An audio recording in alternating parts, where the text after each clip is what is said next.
been a long time since I had another video, but my car is in the body shop and hopefully they're gonna get it fixed pretty soon so I can rebuild the engine and put it back in there.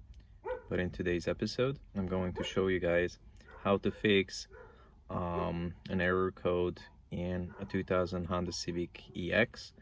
I'm having issues. The check engine light came on, and the check engine light reader says that it's gonna be the P1336 and the P1337.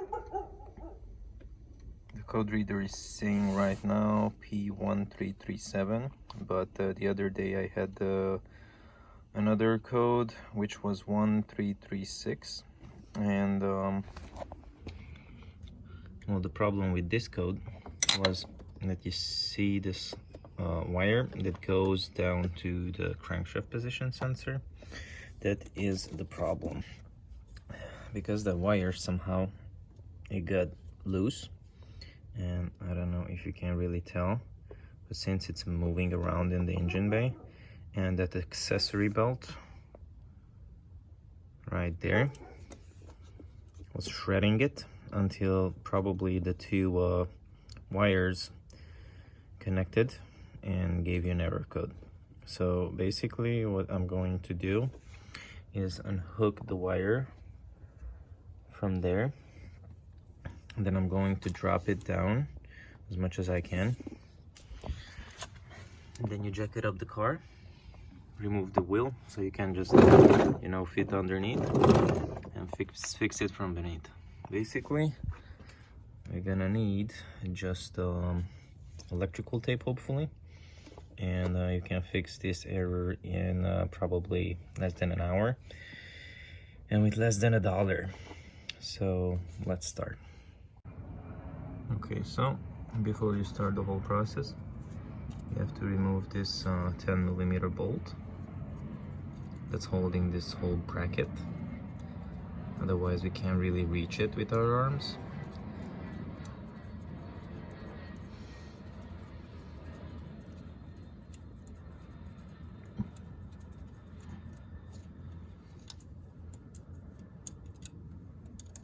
Okay. Perfect. You always have to be careful not to lose any bolts.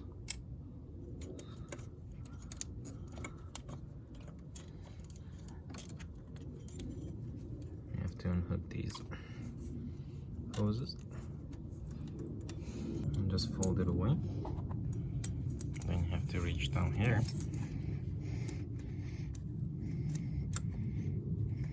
and then you have to unhook with your hand.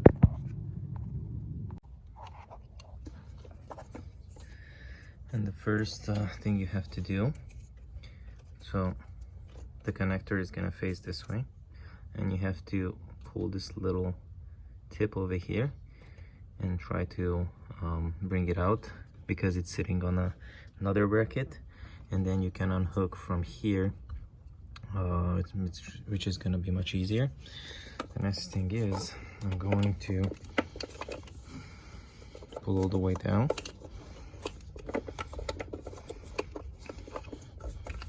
and first, no, that's fine, you have to fit it all the way through the belt.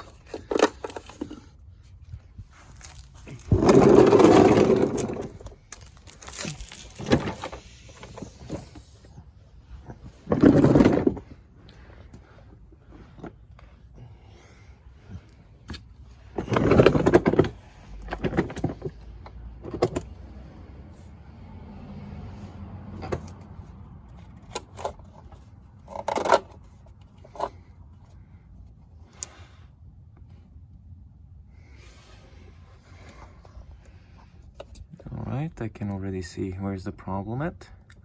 As you guys can see, that's the problem. That the belt chewed on the cable over here. And we have to separate them. We have to put or you can easily fix it with some electrical tape, or you can get those heat shrink kit, and you can just separate all the wires, put the heat shrink on the top, and fix it like that. Okay, so I'm going to remove the negative terminal from the battery, so I'm not gonna mess up anything. Okay, now the battery terminals are removed. I can start opening splitting the wires and fix it under the car. Well, here you go, guys.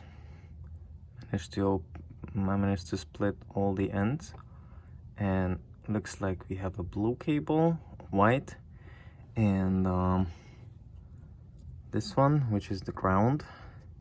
So you just have to do the same thing on the other end and connect them, and that's all you have to do.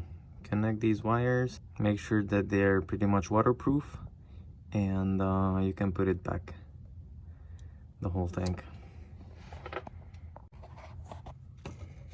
And this is how it looks right now. I mean, it's not perfect, but at least it's gonna hold. Now, what you have to be careful is to feed it between the belt and the alternator. If you're trying to feed it like this, you're gonna mess it up again because it's gonna touch the belt. So make sure that you're feeding it through here all the way up.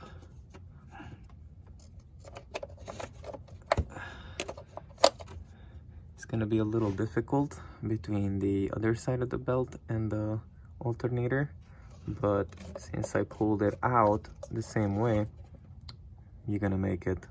Just be patient and just keep trying, shove it in there. Okay, so it looks like the wire is back in. I mean, I didn't put it back on its bracket because I don't know, maybe in the future I have to replace it or something, because since it's a really old car, am I gonna have to replace it, and I don't want to remove the bracket, remove the hoses just to unhook this. So I just left it loose in here. Also make sure that you tuck it in really well, so this time it's not gonna come out that easily. I mean, you can check it, you know, every single weekend. If it's your daily driver, make sure that this wire is not coming out. You always tuck it in with your finger every weekend or so. And make sure that you put back all the terminals. And since you're removing the terminals from the battery, probably you don't have to delete the code, because this is restarting the whole computer. So after you're done with everything, just turn on the car, go for a drive, and see how she behaves. And everything is good and the code is not coming back in a day or so, then you're good to go. You fix the problem. All right, I hope you guys enjoyed today's video. Probably I'm gonna come back soon with an update on the Evo. But right now, all the things I was doing with the Evo, I bought more parts before they painting it. Looks like they already primed it, so in a couple of weeks it should be done. All right, see you guys in the next video. Peace.